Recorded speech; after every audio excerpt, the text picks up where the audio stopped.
9월 20일 아동부 예배를 시작하겠습니다. 오늘의 말씀은 예레미야 34장 1절에서 7절까지의 말씀입니다. 전도사님이 우리말 성경으로 봉독하겠습니다. 오늘의 말씀 예레미야 34장 1절에서 7절까지의 말씀 읽겠습니다. 바벨론 왕 느부갓네살과 그 모든 군대와 그의 통치하에 있는 땅의 모든 나라들과 모든 백성들이 예루살렘과 그 주변의 모든 성읍들과 싸우고 있을 때 여호와께로부터 예레미야에게 임한 말씀입니다. 이스라엘 하나님 여호와가 이렇게 말한다. 유다 왕 시드기야에게 가서 말하여라. 여호와가 이렇게 말한다. 보아라, 내가 이 성읍을 바벨론 왕의 손에 줄 것이니 그가 이곳을 불로 태워 버릴 것이다. 너는 그의 손에 빠져나오지 못할 것이고 오히려 확실히 붙잡혀 그의 손에 넘겨질 것이다.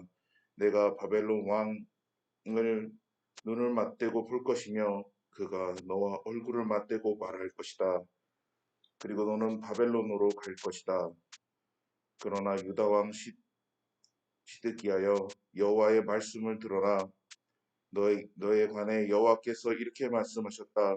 내가 칼에 죽지 않고 평화롭게 죽을 것이다. 백성이 내 조상들 곧 내 선왕들을 위해 분향했던 것처럼 너를 위해 분향하고 슬프다 주인이여 라고 너를 위해서 애곡할 것이다. 내가 이것을 약속한다. 여호와의 말이다. 그 후 예언자 예레미야가 예루살렘에서 유다 왕 시드기야에게 이 모든 말을 했다. 그때는 바벨론 왕의 군대가 예루살렘과 아직 남아있는 유다의 성읍들인 라기스와 아세가와 싸우고 있었다. 그 성읍들은 유다의 성읍들 가운데 남아있던 요새화된 성읍들이었다. 아멘.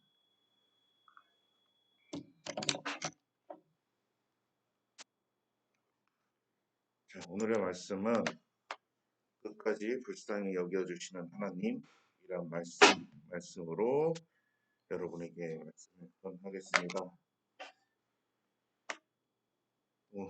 오늘의 말씀 예레미야 34장 4절에서 5절의 말씀이 주요 말씀입니다. 같이 한번 읽어보겠습니다. 그러나 유다 왕 시드기야여, 여호와의 말씀을 들어라. 너에 관해 여호와께서 이렇게 말씀하셨다. 내가 칼에 죽지 않고 평화롭게 죽을 것이다. 여기 한번 해보겠습니다. 그러나 유다 왕 시드기야여, 여호와의 말씀을 들어라. 너에 관해 여호와께서 이렇게 말씀하셨다. 내가 칼에 죽지 않고 평화롭게 죽을 것이다. 아멘.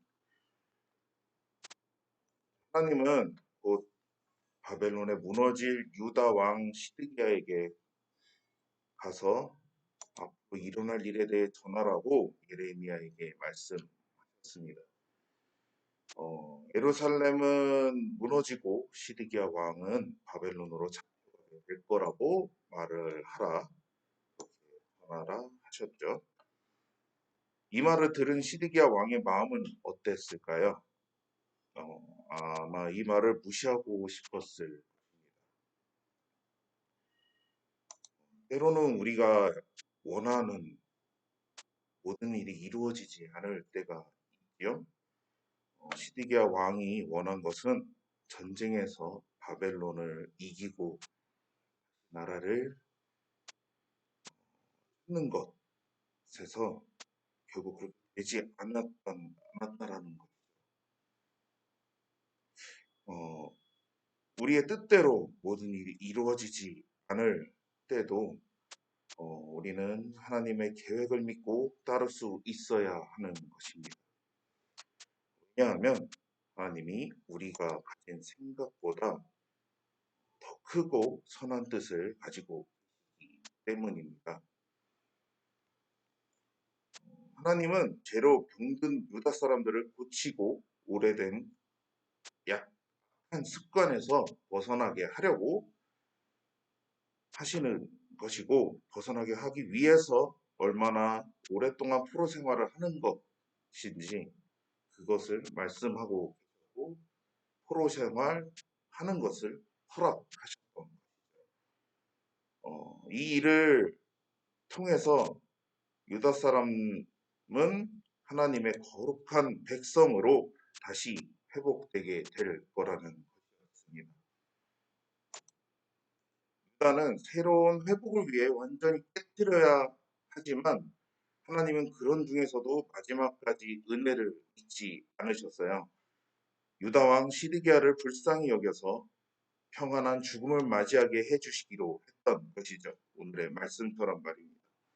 하나님은 예레미야를 통해 시드기야에게 백성의 그의 조상들 곧 선왕들을 위해서 분양했던 것처럼 그를 위해 분양하고 슬프다 주인이여 그를 위해 애곡할 것이라 약속하셨습니다.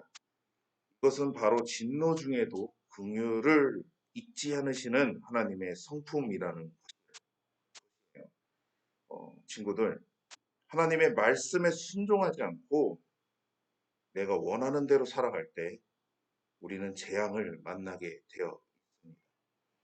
우리를 지키고 생명의 길로 인도하시는 하나님의 보호를 거절하고 그 길에서 벗어나 있으니까 그런 일이 일어나는 것. 우리를 지키고 생명의 길로 인도하시는 하나님의 보호를 거절하고 그 길에서 벗어났으니 우리는 하나님을 끝까지 배반하는 하나님의 마지막까지 불쌍히 여기시고 살 길을 알려주신다는 것을 알아야 한다는 것입니다. 시드기야에게 베푸신 하나님의 은혜를 기억하며 마지막에라도 하나님의 뜻에 순종해야 한다는 것이에요. 사랑하는 친구들, 시드기야 왕은 재앙 중에도 베풀어 주신 하나님의 은혜를 감사하게 여기지 않았습니다.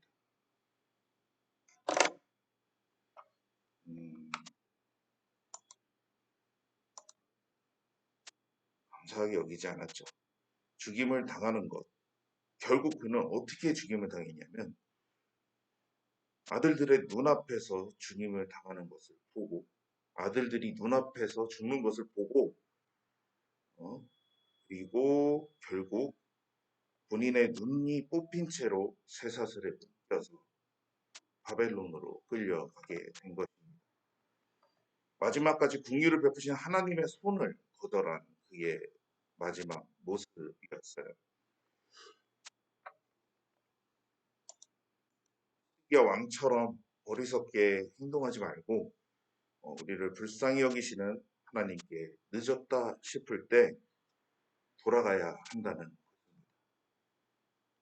우리를 끝까지 사랑하시고 건지시기에 원하시는 하나님의 은혜를 경험한 사람답게 우리도 이웃을 대하며 그 사랑을 전하고 나를 불쌍히 여기고 자비롭게 대해주시는 하나님을 기억할 때 우리는 사람들에게 보다 더 너그럽게 더 자비로운 사람으로 하나님의 사랑을 전할 수 있는 것. 앞으로 한 주간 여러분이 진정으로 주님의 말씀을 전하며 주님의 말씀 안에서 돌이키는 시간이 됐으면 좋겠습니다. 그런 친구들이 되리라 믿고 또 이렇게 온라인을 통해서 예배드리는 모든 친구들에게 진심으로 하나님과 함께하는 시간 되기를 바랍니다. 기도하겠습니다. 사랑과 은혜가 무한하신 하나님, 오늘 말씀을 통하여 알 수 있듯이 부족한 저희가 언제라도 하나님께 다시 돌아갈 기회를 주셨고 언제나 기다려 주셨지만 하나님의 말씀을 붙잡지 못하고 살았음을 고백합니다. 이 시간 하나님의 그 크신 계획을 믿으며 돌아가길 원합니다. 한 저희를 모든 상황 가운데서 오직 주님의 말씀만을 바라며 살아갈 힘과 능력을 다하여 주옵소서. 새로운 회복의 약속을 믿으며 굳건한 믿음의 사람으로 진정한 그리스도인으로 한 주간 살아가게 하옵소서. 모든 말씀 전능하신 예수 그리스도의 이름으로 기도드립니다. 아멘.